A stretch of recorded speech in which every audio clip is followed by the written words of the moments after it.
하시죠. 네. 지금 서울시장 선거가 네.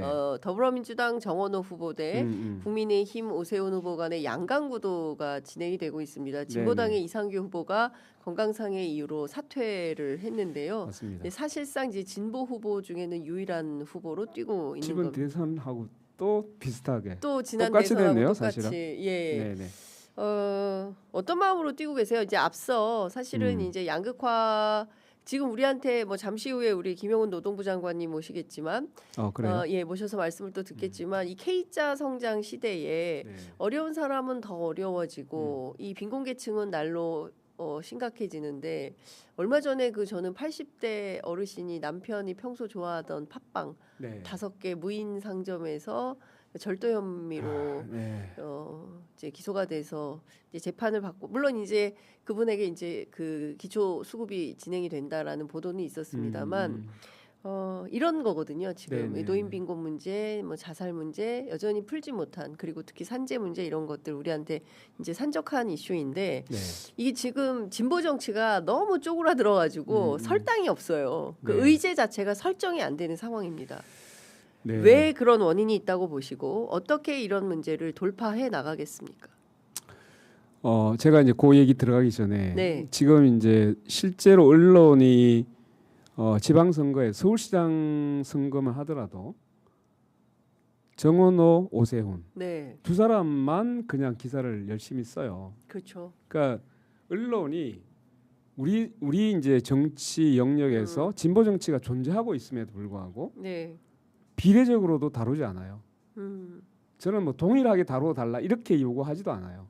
그러면 최소한 이 사람 이 두 후보에 대한 이제 만약 분량을 적어도 4를 적는다고 하면 네. 4대 4 이 정도는 적어야 될 것 같은데 네, 이 얘기를 완전히 지워버리고 있어요.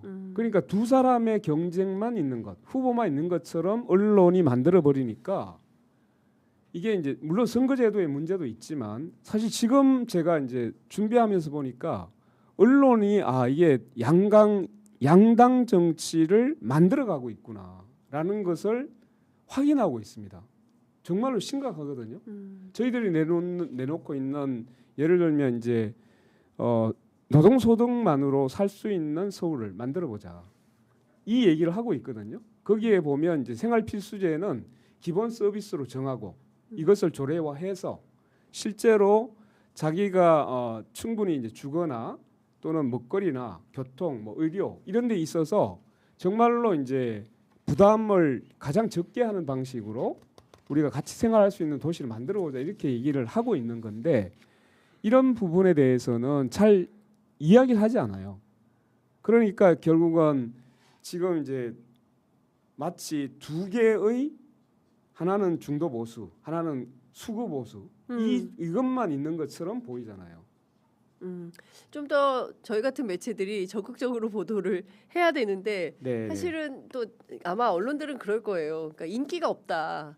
그러니까 지금 그 정의당 지지율이 잘 안 잡히고 있거든요. 여론조사상. 그런 것도 좀 반영이 되고 또 한 측면에서 보면은 미국 같으면 버니 샌더스라든가 뭐 맘다니 열풍이라든가 뭐 이런 새로운 현상이 있을 때 언론들이 이제 주목을 하게 되는데 현재의 정의당이 뭐 맘다니 열풍이라든가 뭐 버니 샌더스처럼 뭐 트럼프에 대해서 아주 강력하게 각을 세운다든가 이런 활동은 또 눈에 띄는 건 없지 않냐 하고 계시는데 저희들이 주목을 못하는 건지 송구합니다. 아닙니다. 예. 뭐 이제 그런 원인도 있겠죠. 그래서 이제 제가 말씀을 드린 것은 그래도 이제 좀 균형 있게 비례적으로 보도할 필요가 있다.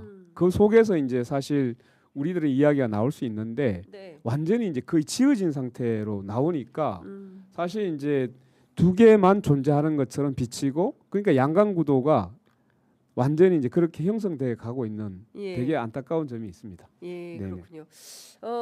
어쨌든 저희들이 좀 더 적극적으로 보도를 하겠고 네. 그리고 또 안타까운 것은 댓글창에는 네. 저희들이 하고 있는 의지하고는 전혀 상관없는 얘기를 또 하고 계시니 특별한 관심이 없는 것 같다라는 면에서 참 안타깝습니다. 다만 네. 노동소득만으로 서울을 살 수 있게 하려면 전국 균형 발전이 만들어져서 서울 인구가 한 500만으로 줄어들면 될 것 같습니다. 그러니까 현실적이지 않다 이런 주장을 하시는 건데요. 어떻게 네. 현실로 가능하게 만드실 수 있겠습니까? 그러니까 이제 우리가 두 가지인데 하나는 적정 서울. 더 이상 이제 과밀화되고 자꾸만 수도권 일각 체제를 지향하는 거에서 이제 전면적으로 전환이 필요하다. 그래서 이제 지금 헌법에도 지역 균형 발전 의무 조항을 집어넣자고 이번에 했었잖아요. 네. 그러니까 서울만이 팽창하는 그리고 과밀화되고 발전하는 이런 방식이 아니라 어떻게 하면 지역하고 균형 잡힌 발전을 도모할 거냐라는 예, 정부에서 추진하고 있는 5국 3특이 그 제도 아닙니까? 이제 그것 뭐 그걸 포함해 가지고 예. 실제로 이제 균형 발전을 어떻게 할 거냐 하는 것을 이번 지방선거에서 매우 고민을 해야 된다. 그리고 또 하나는 서울 내에서의 이 불평등과 양극화 문제를 어떻게 해소해 나갈 거냐. 예. 여기서 핵심은 지금 이제 서울에서 가장 그 청년이나 1인 가구가 뭐 거의 한 40% 육박해 가고 있잖아요. 그러니까 이런 과정에 제일 지금 어려워하는 게 주택하고 주거 문제잖아요. 네. 물론 이제 교통 대란도 있고 하지만 근데 이 이제 부동산 그래서 부동산 뭐 주택 이 문제가 이번 이제 지방선거에서도 매우 이제 중요한 핵심 의제로 떠오르고 있잖아요. 네.